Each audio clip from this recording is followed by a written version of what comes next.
Hello everyone, just a quick video to show you what I do when I'm going to fish a new lake I've never fished before. Show you what I do with my rods and rigs, just preparation, just so everything runs smoothly when you're down by the lake.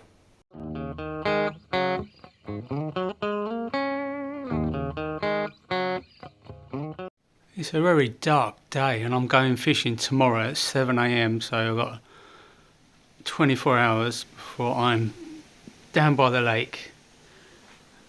At the moment the weather is this, very windy, quite wet. The weather's supposed to pack up, it's supposed to clear up before tomorrow, so hopefully no rain when we're down at Lovelace Fishery. So I've been on Facebook. It's a bit hard to find out anything about Lovelace, but if you go on Facebook, Lovelace's page on Facebook, people are willing to answer questions, and you get people posting their pictures of their fish that they've caught, and it's fishing really well at the moment, Lovelace. Loads of fish coming out. Some people using bigger baits to avoid the smaller fish in the lake. So I've ordered some 20mm Scopex squid boilies, so I shall be using big baits. So you're probably the same as me. When you finish the session, you just want to wrap up and go. You don't de-rig your rods at all. Everything just goes straight back in the rod holdall until your next trip. But what you must always do, it's very tempting not to re-rig. It's tempting to go back down the lake on your next trip without changing rigs and inspecting everything. Basically what you must be doing every time is to inspect everything. I mean, you can use the same rigs, but you want to check the sharpness of the hook. You want to make sure this is needle sharp, because you don't want to risk not hooking fish on pickups.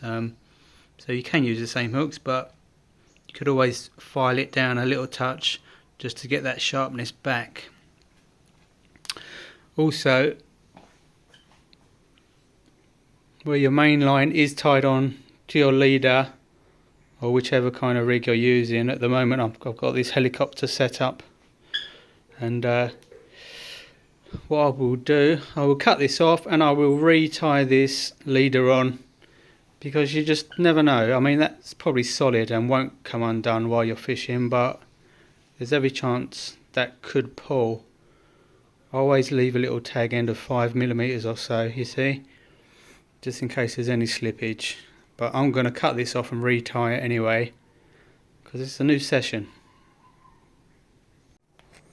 And trying to cut your old line off of your leader is very tricky. As you can see, that's tied to the loop of the leader. So when you're snipping away, just steer clear of the leader. Just try and nip away at this line until it comes free. You don't want to damage that and risk weakening the leader. There you go. Super careful. And at the end of the session, when you're at the lake and leaving, you really should be taking your leads off, because when they're in the rod holder, all these can knock against your rod, scratch them up, and yeah, you don't want to ruin your rods. I didn't take it off, so yes, I'm the same as everyone else, but now I'm setting the rods back up for my next trip. This is just coming off, and that can go in my tackle box until I'm back at the lakeside, and you won't scratch up your rods with these swinging about inside.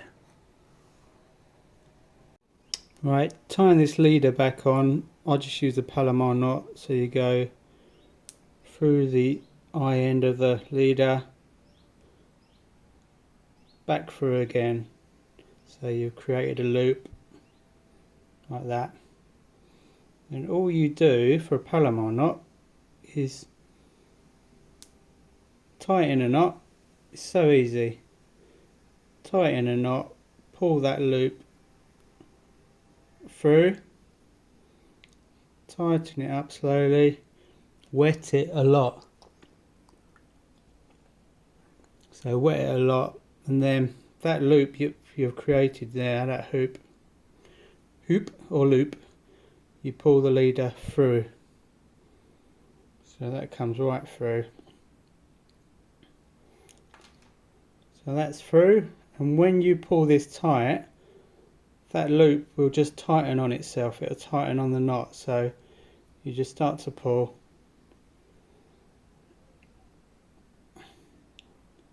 So you just start to pull, and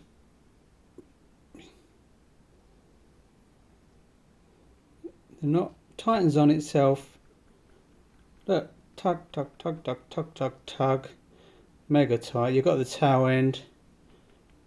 That will never come undone at Palomada. Probably one of the strongest knots you can use. And then snip off the tag end, leaving a tiny little 5mm maybe, just for any slippage that might happen.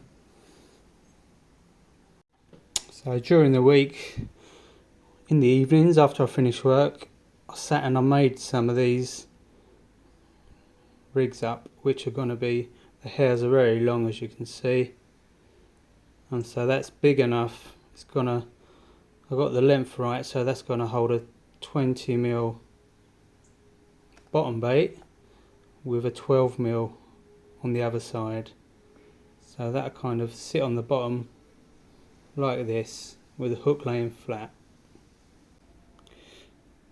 I've got a bit of shrink tube in, keeps the hair tight to the bend of the hook, and create my own kicker, which should help the hook set in when the fish try and reject it. And this is steamed straight, so you can see.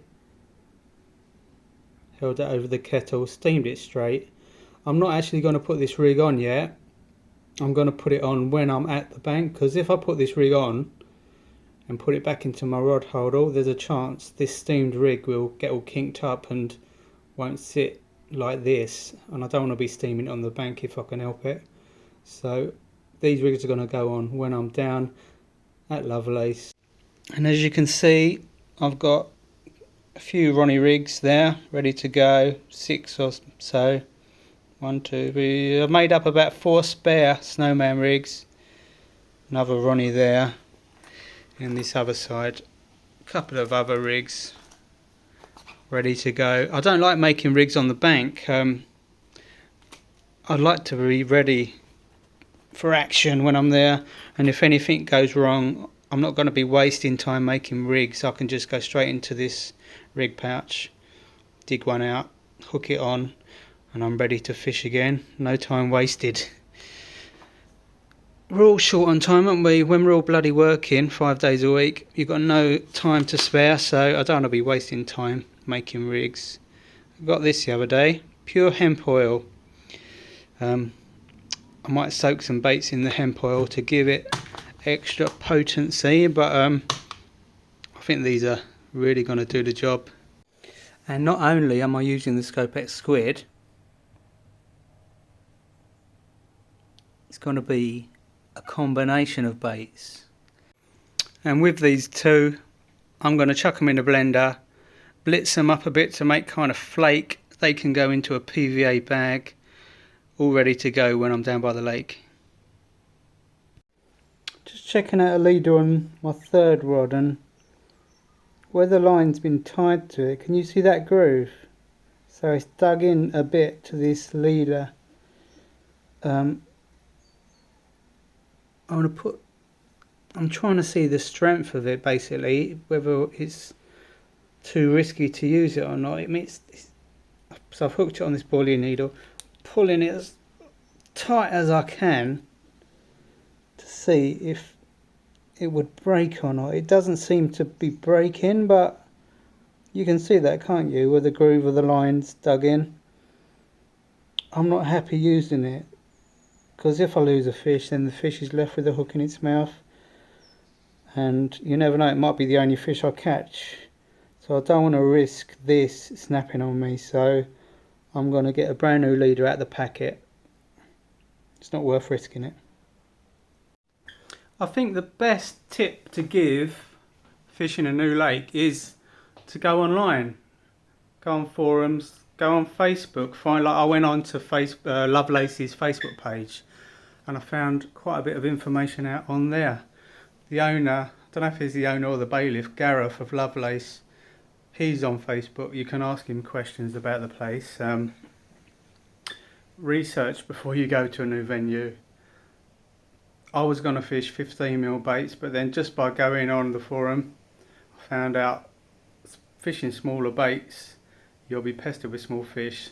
Somebody was using the snowman rig with a 20mm and a 15mm together, big old baits, and he was getting nothing smaller than like £15 carp. Everything was 15 and up, and that's what we want. We don't want to be pestered by little pasties. Look at the rules. You'll find the rules of a lake either on their own website or on a forum or their Facebook page. It'll tell you whether you can use barbless or micro barb hooks. Where I'm going is micro barb only, so I'm glad I read that, otherwise I would have used barbless like I normally use. It'll probably tell you need a 42-inch landing net, which most places suggest if there's big fish in there. A cradle, unhooking mat, all the usual things. It'll tell you what kind of bait you can use. Most places ban nuts, so tiger nuts and stuff like that you won't be able to use them. I fished a lake last year. I was thinking, right, I'm going to use my usual Scopex squid. I went on to their rule book. No boilies, no pellets.